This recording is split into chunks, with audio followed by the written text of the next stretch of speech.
Sweden is located in the far north of Europe with hundreds of thousands of islands along the Baltic Sea coast. The sparkling lakes and untouched nature fascinate not only residents but also tourists. But Sweden offers much more than vast forests, coastal landscapes, rolling hills and impressive nature parks. It has developed into one of the most advanced countries in the world where people live well and in peace. It is located in northern Europe, bordering Norway to the west and Finland to the north. It also borders the Baltic Sea and has a direct land connection to Denmark via the Öresund Bridge. Sweden is a member of the European Union, has been part of NATO since 2024 and is also part of the Schengen area. It looks back to an eventful history, from the times of the Vikings to the Swedish Empire to today's modern state. But what is Sweden really like and what should you consider when moving to Sweden? About 10.5 million people live in Sweden. The population is growing slightly at around 0.5% a year and the median age is at around 40, slightly higher than the US. The majority of the inhabitants are ethnic Swedes. There is a larger minority of Finland Swedes in the country, just under 500,000. On the one hand, Finns lived in part of what is now Sweden for several centuries, and on the other, many Finns moved to Sweden after the Second World War. There are also 20,000 indigenous Sami who still have huge reindeer herds. The largest city in the country is by far the capital Stockholm, followed by Göteborg, Malmö and Uppsala. The official language is Swedish, and there are recognized regional languages such as Finnish, Romani, Yiddish and Sami. Outside of Sweden itself, there are Swedish communities in the USA, Argentina, Australia, Canada and neighboring Finland. And Sweden, on the other hand, has had relatively liberal immigration laws for decades. The first large wave of immigration began in the 1960s, mainly from other European countries such as Germany, Italy, Yugoslavia and Turkey. In the 1980s, there was an increase in asylum seekers from the Middle East, North Africa and South America. Today, the largest groups of residents without Swedish citizenship are Syrians, Iraqis and Finns. How does AI see Sweden? A picture in the heartland of Sweden in the middle of the wilderness, another red wooden house beautifully situated at the lake, a village on the archipelago on the coast of Sweden, a picture of an untouched landscape in the Scandies, and a snow-covered village with northern lights. This is what the AI seems to understand by Sweden. Sweden's most important export partners are Germany, Norway, Finland, the USA and Denmark, while its most important import partners are Germany, the Netherlands, Norway and Denmark. Exports are mainly machinery, engine parts, paper products and wood, while import include machinery, oil and chemicals. But Sweden's economy is very diverse, ranging from raw material exports to pharmaceutical industry, mechanical engineering, all the way to digital media. Unemployment is below the European Union average.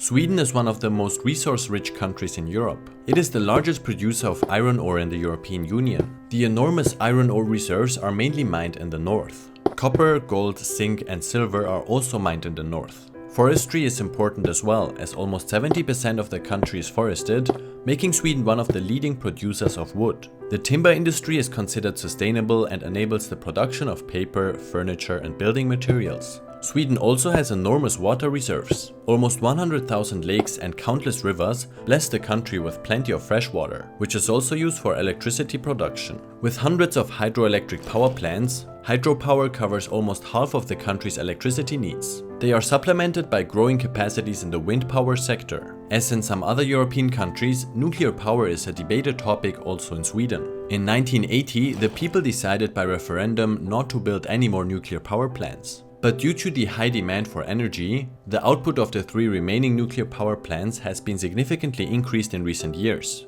The operators of the nuclear power plants expect the existing plants to remain in operation until around 2050. But the government still seems to have put the expansion of nuclear energy in Sweden on hold. It is to be replaced with sustainable energy, partly because modernizing the nuclear industry is not worthwhile. And yet, according to a public television survey, 66% of the population are in favor of nuclear energy. Although Sweden offers so much untouched nature, tourism does not even account for 3% of the economic output, at least 10 years ago. The majority of tourists are Swedish nationals, with most foreign tourists coming from Germany. There is a very special hotel in Sweden that is made of pure ice. The ice hotel in Jukkasjärvi is built from huge blocks of ice every year and melts away again in the spring. The rooms are made entirely out of ice, even the beds. But don't worry, you'll be sleeping in thick sleeping bags on reindeer skins. Every year, various artists from all over the world create unique ice suites with elaborate sculptures and designs. Even the glasses at the bar are made of ice. Another curious highlight in Sweden is the world's only McDonald's ski drive-thru in Lindvallen. There you can ski right up to the counter without taking off your skis. And the largest IKEA in the world is no longer in Sweden but in the Philippines. It opened in 2021 and is the first IKEA in the Philippines. Sweden is the 5th largest country in Europe. Most of the north of the country consists of hilly and mountainous landscapes. Further south is the central Swedish lowland, which stretches from Göteborg to Stockholm. This region is considered the traditional heartland of Sweden, as the population density is particularly high here and the agricultural resources are significant. The area forms a fertile zone suitable for arable farming, very different to the forested landscapes to the north and south. Before agriculture, this area was covered by forests. Southern Sweden is characterized by a diverse landscape consisting of both flat plains and hilly terrain. This is also where the greatest diversity of animal and plant species can be found. In the west of the countries are the Scandies, the Scandinavian mountain range, that forms a natural border with Norway. The highest peak in Sweden is the Kebnekaise at just over 2000 meters, although its height is constantly changing due to the melting glacier. The largest lake is Lake Värnen, more than twice the size of Luxembourg. To the east is the Swedish coastline. It is crisscrossed by archipelagos, thousands of small rocky islands that form an impressive natural landscape, especially in the Stockholm and Göteborg archipelagos. There are over 267,000 islands in total, making Sweden the most island-rich country in the world, even ahead of Norway. The two largest Swedish islands are Gotland and Öland.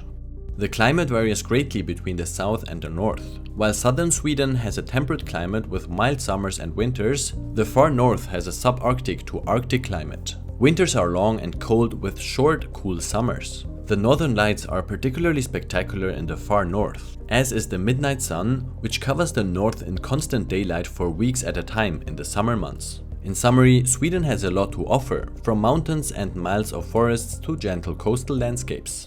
At the top of the list of 6 must-see places in Sweden is Stockholm, which stretches across several islands and is surrounded by water.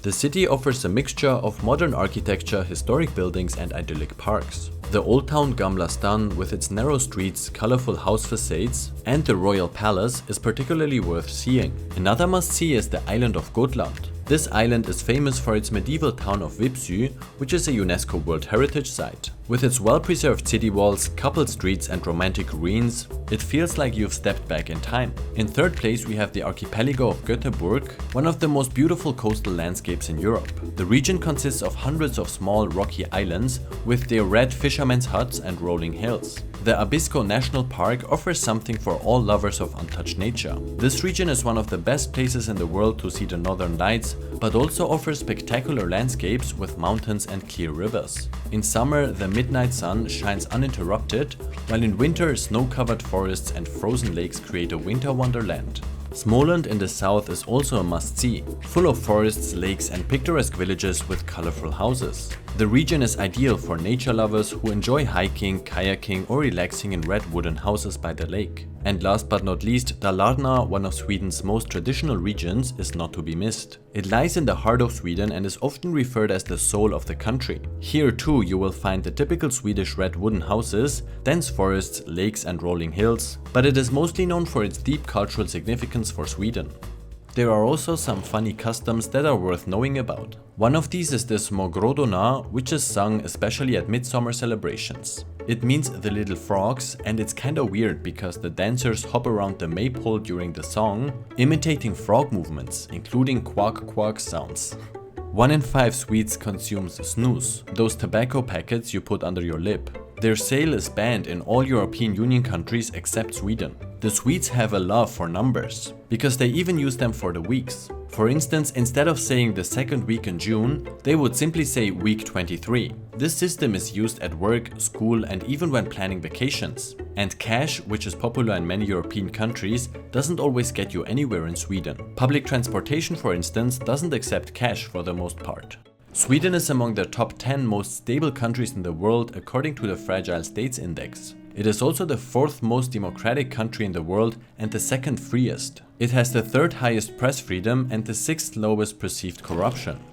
Foods you must eat in Sweden are köttbullar with mashed potatoes, cream sauce and berries. It is estimated that over 1.5 billion köttbullar are eaten in Sweden every year. And it's not just the Swedes who love it. Surströmming, fermented herring, is mainly eaten in the north, traditionally with thin bread, potatoes and onions. Fish generally plays a major role. Gravlax or inlagt sill, for example.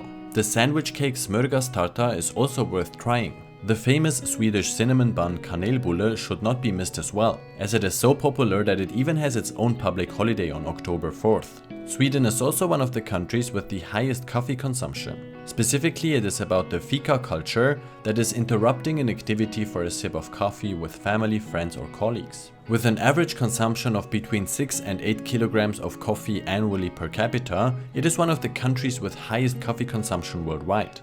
Let's look at the costs. If you live for $5,000 a month in Los Angeles, you will need around $3,500 for the same lifestyle in Stockholm. This means that life is around 30% less expensive, but there are still big differences. Potatoes and cheese are particularly inexpensive, but bananas and oranges are more expensive relative to other costs. Cigarettes are cheaper, but alcohol is more expensive. Rents and leisure activities are also more expensive than in many other European cities. Depending on the sources, the median salary is at around 1,500 euros per month, and the average salary after tax is at around 2,700 euros. According to my research, you earn around 1,800 euros a month as a cashier. From a purely financial point of view, moving to Sweden might be interesting, depending on the country you currently live in.